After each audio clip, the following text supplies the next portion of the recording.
$3.5 trillion spending package this week. Now, that markup in the House Ways and Means Committee, where they start debating those changes in the tax bill, that will happen on Thursday. Joe Manchin has just laid out his long list of demands as key Senate chairs move to win his vote. Joe Manchin, if you guys didn't know, is one of the few Democrats that do not want to pass another infrastructure bill. Joe Manchin has concerns about the $3.5 trillion price tag. Folks, do you believe that Senator Joe Manchin will side with the Republicans and block the fourth stimulus bill from being approved?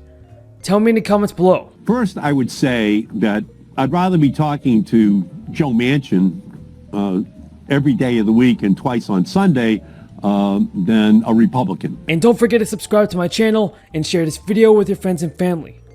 On this channel, folks, I'm always doing my very best to provide you with the most up-to-date and reliable stimulus check information. So it means a lot to me if you guys can subscribe to my channel. Well, you know, this is a multi-dimensional political chess game that we are in right now, but it's all amongst Democrats. Of that fight is wrong for crumbs, for our families. And the option that we have is to either let them suffer with nothing or to allow this greed and billions of dollars, which will be leveraged into trillions of dollars, to contribute to the largest income inequality gap in our future. There should be shame about what was fought for in this bill. Now, here's the breaking news that I want you to know.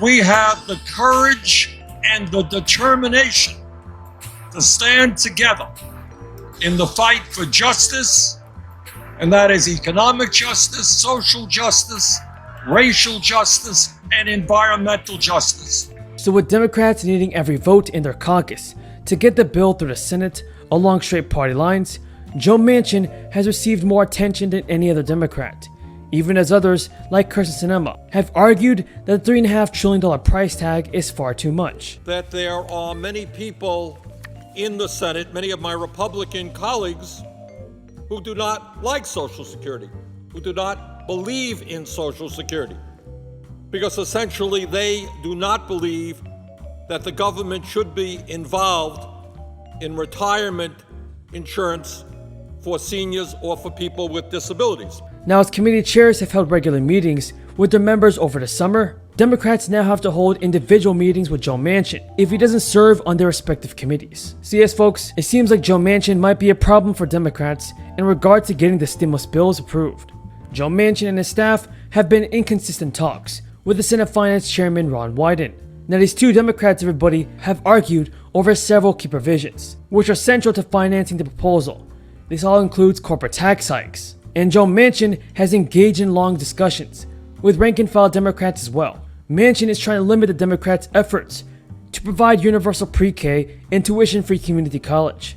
Joe Manchin has talked to Democrats about limiting the number of Americans eligible for pre-K by setting income thresholds, while also discussing ways to measure students' performance for community college. But one thing is this, folks. Why isn't Joe Manchin concerned about helping out our seniors? How come we do not see more Democrats and Republicans demanding an increase to the Social Security benefits?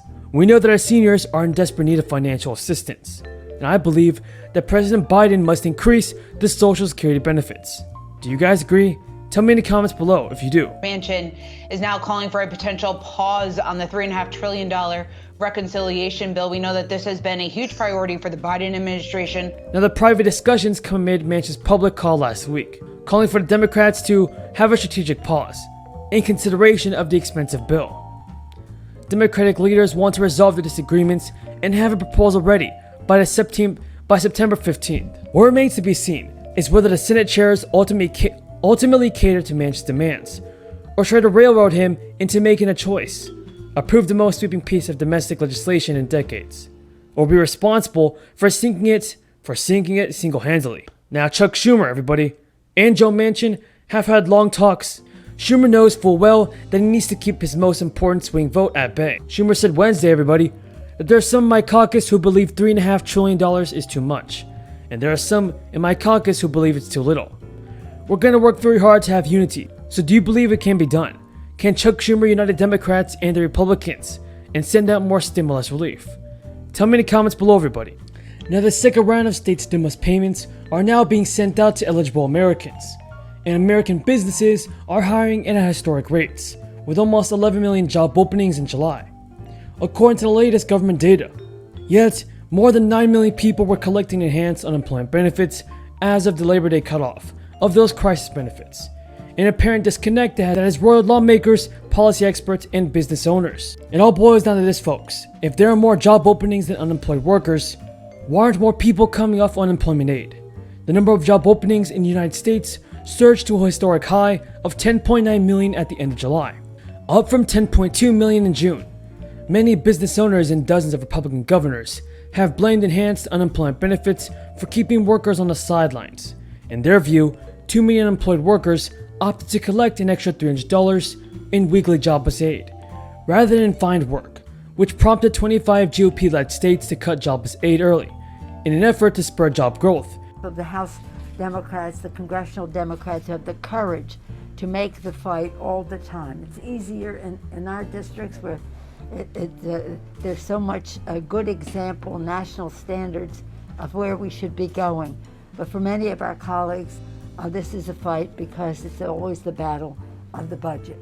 I do believe that our budget should be a reflection, a national budget should be a reflection of our national values. What's important to us as a nation should be reflected there. Hence, we proudly make the fight for the children. It is such a treat, I would say honor and privilege, yeah, but a real treat to be here at Rainbow. To see the joy in the children's eyes, of the respect that they are receiving, to express themselves in many different ways. And they're really actually funny. They have a sense of humor. They have a lot of confidence. Thank you, Rainbow, for that. I want to thank Director Perrier for her leadership in all of this, because that leadership is making the difference. So as she acknowledged, and Chairman McGovern acknowledged the staff, I want to salute them too. What they tell me is when these children come in, they look them in the eyes and welcome them, and they feel very, very special. And that was interesting about talking with the parents, because the parents were telling what the difference the paychecks made, the Biden tax credits made, July, August, next week, September 15th, the third check will go out. They said something very interesting about what's happening here and the difference those checks are making. They said we can see the difference in our children, what we're able to do for them, whether it's the technology to participate in any kind of learning, whether distance or at school, and what a difference Rainbow makes for the children. Children like to be with other children, we know that. And so this is a model for the country that we will take back. And we told Carol and Cliff